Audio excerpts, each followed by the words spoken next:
एक सदी से ज्यादा का वक्त गुजर गया। टाइटैनिक समंदर की गहराइयों में छुपा हुआ है। 4 किलोमीटर नीचे अटलांटिक ओशन की तह में। नई तहकीकात, नया जमाना, नई टेक्नोलॉजी। Drain the ocean.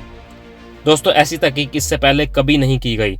इस दफा हम मजीद गहराई में जाएंगे और वो चीजें देखने की कोशिश करेंगे जो आज से पहले कभी किसी ने नहीं देखी होगी। दोस्तों, हम जानेंगे कि हादसे के वक्त असल में हुआ क्या था। तमाम छोटे बड़े टुकड़ों को खंगालेंगे और लाएंगे एक ऐसा टाइटैनिक आपके सामने जो आपने आज से पहले कभी नहीं देखा होगा। यह तारीख का सबसे मालूमाती जहाज है, लेकिन एक वक्त था जब जहाज बनाने वाली कंपनियों में दौड़ लगी थी कि धरती का सबसे बड़ा, महंगा और आरामदेह जहाज बनाए। और ऐसा मुमकिन हुआ दोस्तों जब टाइटैनिक बनाया गया, क्योंकि 1912 में यह धरती का सबसे बड़ा चलने वाला ऑब्जेक्ट था और इसे कभी ना डूबने वाला जहाज कहा जाता था। लेकिन दोस्तों, किसको पता था कि अपने पहले ही सफर में धरती का सबसे बड़ा चलने वाला जहाज हादसे का शिकार हो जाएगा। 500 से ज्यादा मुसाफिरों और अमले के मेंबरान बर्फीले पानी में दफन हो गए। एक सदी से ज्यादा का वक्त गुजर गया। कोई नहीं जानता कि असल में उस दिन हुआ क्या था और यह जहाज कैसे हजारों टुकड़ों में बिखर गया।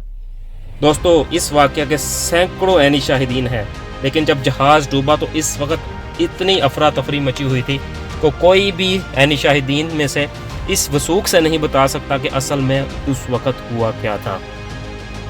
अभी भी चंद सवालात हैं जिनका जवाब बाकी है। जहाज के मुतालिक बहुत सी मालूमात हैं, ऐनी शाहिदीन की कहानियां भी बहुत सी मौजूद हैं, मगर पूरी तरह से मालूमात दुरुस्त नहीं मालूम होती। इसलिए बहुत से सवालात का जवाब अभी भी दोस्तों बाकी है। पहली दफ़ा टाइटैनिक का मलबा सितंबर 1985 में दरियाफ्त किया गया और यह सदी की एक बहुत बड़ी कामयाबी थी और माहिरीन के लिए एक नाकाबिले तस्खीर पता से कम ना थी। तब दोस्तों 20 से ज़्यादा रोबोट जहाज़ के मलबे की तरफ रवाना किए गए 4 किलोमीटर नीचे। तो दोस्तों, उस वक्त ये जगह ऐसे दिखाई देती थी, टाइटैनिक का डेक जो था इस तरह दिखाई देता था जैसे कि यहाँ पर कोई खलाई मखलूक रहती हो, जैसे कि माहिरीन किसी और सैयारे पर आ गए हों। हर चीज़ उल्टी पुल्टी, टूटी हुई। सैकड़ों टन रेत जहाज के डेक पर जमा हुई और सैकड़ों टन फंजाई जहाज के मलबे पर लगी हुई। आज से पहले इस जहाज को डूबने के बाद किसी ने नहीं देखा था। टाइटैनिक का एक एक कोना, एक एक जरा दोस्तों बारीकी से देखा गया। लेकिन दोस्तों, उस वक्त टाइटैनिक को देखना कुछ ऐसा ही था जैसा कि आप हाथ में टॉर्च लेकर किसी अंधेरे शहर में घूम रहे हो। आप उस शहर को तो देख सकते हैं लेकिन उसका नक्शा नहीं बना सकते। और कुछ इस तरह भी माहिरीन कहते हैं कि उस वक्त टाइटैनिक को देखना ऐसा ही था जैसा कि आप किसी गाड़ी में बैठे हैं और उसके शीशों पर धुंध जमी हुई है और उस गाड़ी के शीशों का रंग काला है। बहुत पेचीदा शवाहिद मिल रहे थे जिनसे समझा जाए कि टाइटैनिक डूबा कैसे। दोस्तों, साइंसदानों की एक टीम जिसे लीगा स्टीवर्ट फंड दे रही थी, कोशिश कर रही थी कि इन अंधेरों को हटाकर दिन की रोशनी जैसे माहौल में टाइटैनिक के मलबे पर तहकीक की जाए और लोगों की सोच को बदला जाए। इस मकसद के लिए एक हाई टेक्नोलॉजी और जदीद तरीन रोबोट और कैमरों से लैस बहरी जहाज टाइटैनिक के डूबने की जगह पर रवाना कर दिया गया और इस मिशन को नाम दिया गया टाइटैनिक मैपिंग प्रोजेक्ट। दोस्तों, इस प्रोजेक्ट में सोनर मैपिंग जैसी जदीद तरीन तहकीक का इस्तेमाल किया गया ताकि टाइटैनिक के हर टुकड़े को इकट्ठा किया जा सके और टाइटैनिक का एक डिजिटल मॉडल बनाकर लोगों के सामने लाया जाए। समंदर को बीचों बीच 4 किलोमीटर नीचे सारा डाटा इकट्ठा करना एक मुश्किल काम था और ये ऐसा ही था कि 15 किलोमीटर एरिया को छान कर रख दिया जाए और पानी के लाखों गैलन्स को हटाकर 4 किलोमीटर नीचे झांका जाए ताकि ना डूबने वाले टाइटैनिक को दोबारा से देखा जा सके। दोस्तों, इस गहरे समंदर को स्कैन करना कोई आसान काम नहीं था।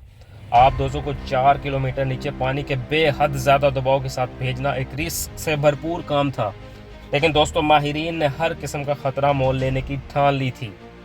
दोस्तों, डेक से 30 फुट ऊपर जदीद तीर स्कैनर ने अपना काम शुरू कर दिया था और एक एक टुकड़े को स्कैन किया और इस स्कैनिंग के लिए रोबोट ने क्रिस क्रॉस टेक्निक का काम लिया।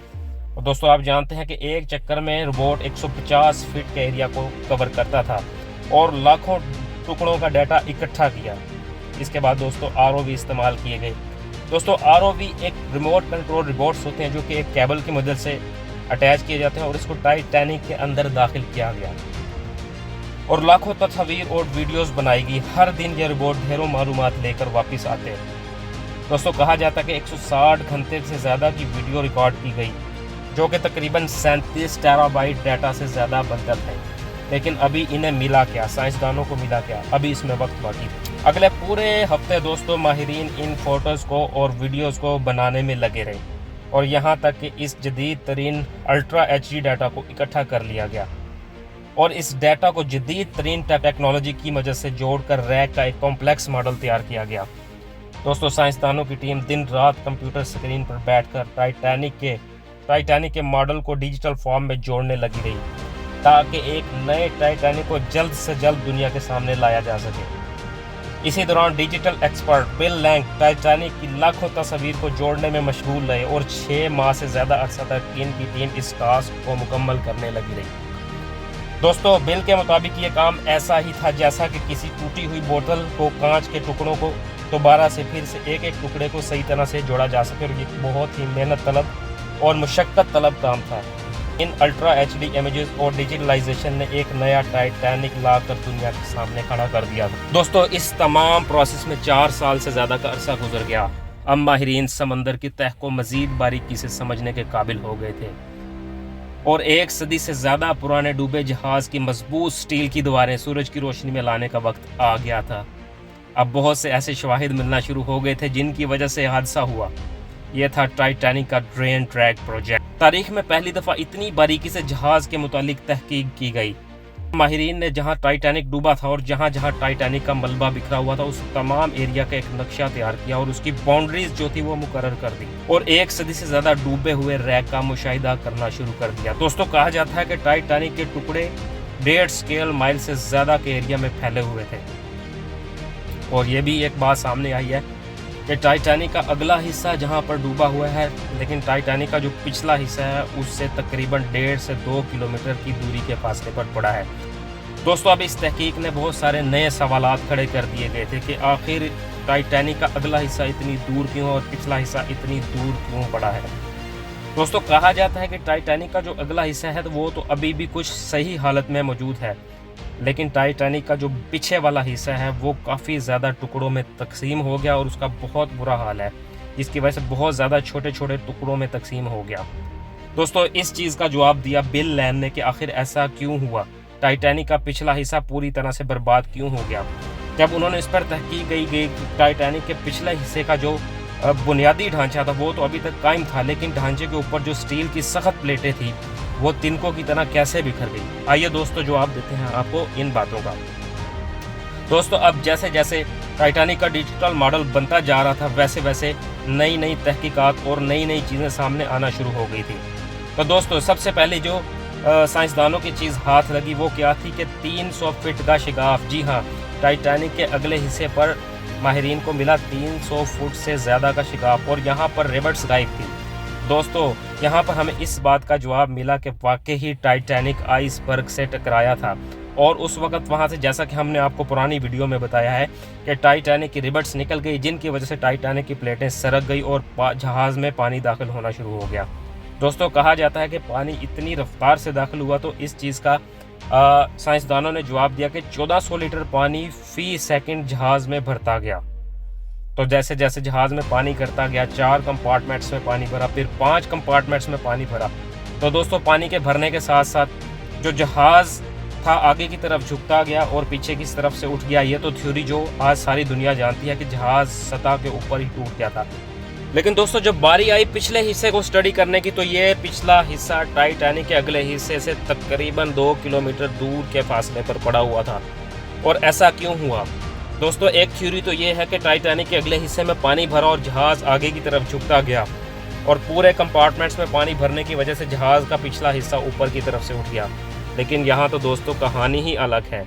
बिल लैंग ने इस चीज़ का ठीक ठाक इनकार कर दिया और इसके लिए उन्होंने एक ठीक ठाक लॉजिकल जो अपना पॉइंट पेश किया कि टाइटैनिक के टुकड़े जो हैं वो इतने बड़े एरिया में फैले हुए हैं जिसकी उन्होंने मैपिंग की। और जब टाइटैनिक का अगला हिस्सा टूटकर आगे की तरफ आया, चूँकि जो जहाज़ का अगला हिस्सा इस तरह से बना हुआ था कि वो पानी को काटकर सीधा नीचे आकर समंदर की सतह पर बैठ गया। लेकिन जब बात आती है पिछले हिस्से की तो कहते हैं कि जब जहाज़ का पिछला हिस्सा वापस आ रहा था क्योंकि उसकी शेप गोल थी और वो दोस्तों एंटी क्लॉकवाइज नीचे भी आता गया और घूमता भी गया और पानी का प्रेशर इस कदर बढ़ता गया कि उसने जहाज़ की स्टील के टुकड़ों को ऐसे बखेर दिया जैसे किसी जानवर के ऊपर से पंख उतर जाएं। जैसा कि ये दोस्तों वैसे ही साइंसदानों ने बताया कि अगर किसी एरोप्लेन की खिड़की या विंडो टूट जाए और उसके अंदर हवा दाखिल होना शुरू हो जाए तो वो जहाज़ उसके टुकड़े टुकड़े कर देती है। इसी तरह पानी की बेहद ज़्यादा फोर्स ने उस जहाज़ की स्टील की प्लेटों को उखाड़ के रख दिया और जहाज़ का जो पिछला हिस्सा था वो ज़्यादातर साइंसदानों को अपनी तबाह हालत में ही मिला है। तो दोस्तों अब यहाँ पर बिल लैन ने एक और सवाल खड़ा कर दिया कि अगर जहाज सतह पर ही टूट गया था तो टाइटैनिक का मलबा ज़्यादा रकबे में फैलना चाहिए था, यानी कि ज़्यादा एरिया में मिलना चाहिए था। लेकिन दोस्तों ऐसा नहीं हुआ। टाइटैनिक का मलबा अगर सतह पर टूटता उसके हिसाब से अगर कैलकुलेशन की जाती तो टाइटैनिक का मलबा जो है वो ज़्यादा एरिया में होना चाहिए था। लेकिन जहाज़ बिल लैन की थ्योरी के मुताबिक सतह पर नहीं टूटा, बल्कि थोड़ा सा समंदर के बीच में आकर जब हाफ गहराई तक पहुंच गया था तो जब जहाज़ टूटा। दोस्तों उन्होंने अपनी इस बात का सबूत अपने इस प्रोजेक्ट से दिया जो उन्होंने डिजिटल मैपिंग की है, जहाँ जहाँ पर जहाज़ का मलबा फैला हुआ था। उन्होंने इसका जवाब इससे दिया कि अगर जहाज़ ऊपर टूटता तो मलबा बहुत ज़्यादा दूर दूर तक फैला होता, लेकिन जैसे उन्होंने कैलकुलेशन किया जहाज़ समंदर के बीच में आकर कहीं पे टूटा था। दोस्तों यहाँ पर बहुत सारी थ्योरीज हैं आज तक हम जो सुनते आ रहे हैं कि टाइटैनिक जो था वो सतह के ऊपर टूट गया था, लेकिन इनकी थ्योरी ये चीज़ साबित करती है कि जहाज़ समंदर की कुछ गहराई में पहुंचकर तब दो टुकड़ों में तकसीम हुआ था। दोस्तों तीसरी और आखिरी चीज़ जिस पर माहिरीन ने तहकीक की वो था जहाज़ कब तक समंदर में कायम रहेगा। दोस्तों इस मकसद के लिए साइंसदानों ने जहाज़ के टुकड़ों को मुख्तलिफ लेबॉर्ट्रीज में भेजा गया और उन पर मुख्तलिफ टेस्ट किए गए। जहाज़ के ऊपर ये जो आप गंदनुमा चीज़ें जमा हुई देख रही हैं इस पर जो है वो तहकीक की गई और बताया गया कि ये एक किस्म की फंजाई है। लेकिन दोस्तों एक दूसरी लेबॉर्ट्री में जब तहकीक की गई तो जहाज़ के टुकड़ों को जो बारीकी से जांचा गया तो उस तहकीक में ये पता चला कि जहाज़ के ऊपर जो चीज़ें जमी हुई हैं इनके अंदर क्या है। दोस्तों ये इतनी गहराई में बग़ैर ऑक्सीजन के यहाँ पर भी एक जानदार चीज़ मौजूद है। जी हाँ, यहाँ पर पाए गए एसिडोफाइल बैक्टीरिया जो जहाज़ को दिन रात हर वक्त खाने में मसरूफ़ है। और दोस्तों वे जहाज़ के आयरन से एनर्जी लेते हैं और जहाज़ को जो है वो जंगनुमा जो है जंग आलूद कर रहे हैं, जिसकी वजह से जहाज़ दिन ब दिन कम होता है। दोस्तों इस तहकीक के मुताबिक आइंदा आने वाले सालों में टाइटैनिक का मलबा बिल्कुल सफ़ा अस्सी से मिट जाएगा। शायद इसमें 500 साल भी लगते हैं या 500 साल से कम भी लग सकते हैं, यह डिपेंड करता है समंदर की कंडीशन पर। दोस्तों जहाज़ पर मुख्तलिफ़ चीज़ें वैसे ही मौजूद थी और यहाँ पर हर चीज़ की एक अलग कहानी थी। जैसे जैसे दोस्तों साइंसदान आगे की तरफ बढ़ते गए उनके जज्बात भी सामने आते गए। लोगों की कई यादें ऐसी जो उन्होंने जहाज़ पर देखी और कई यादों ने उनको इमोशनल भी कर दिया। लेकिन दोस्तों बहुत ज़्यादा दुखी ये चीज़ करती है कि आइंदा आने वाले कुछ सालों में 1-2 सदियों में टाइटैनिक मुकम्मल तौर पर समंदर में घुल जाएगा और शायद आने वाली नस्लें इस नायाब चीज़ को कभी ना देख सकें। तो दोस्तों ये तो थी अब तक की जदीद तीन रिसर्च जिसमें ये चीज़ साबित हुई। बहुत सारी नई चीज़ें और टाइटैनिक का ऐसा मॉडल हमने आपको दिखाया जो आज से पहले किसी ने नहीं दिखाया था। उम्मीद है कि आपको वीडियो पसंद आई होगी। मज़ीद इस तरह की मालूमाती वीडियोस देखने के लिए हमारे चैनल को लाइक करें, सब्सक्राइब करें और तमाम दोस्तों के साथ शेयर कीजिए। अपना बहुत सारा ख्याल रखिएगा। ट्रैवल विद इब्राहिम को इजाज़त दीजिए। अल्लाह हाफिज़।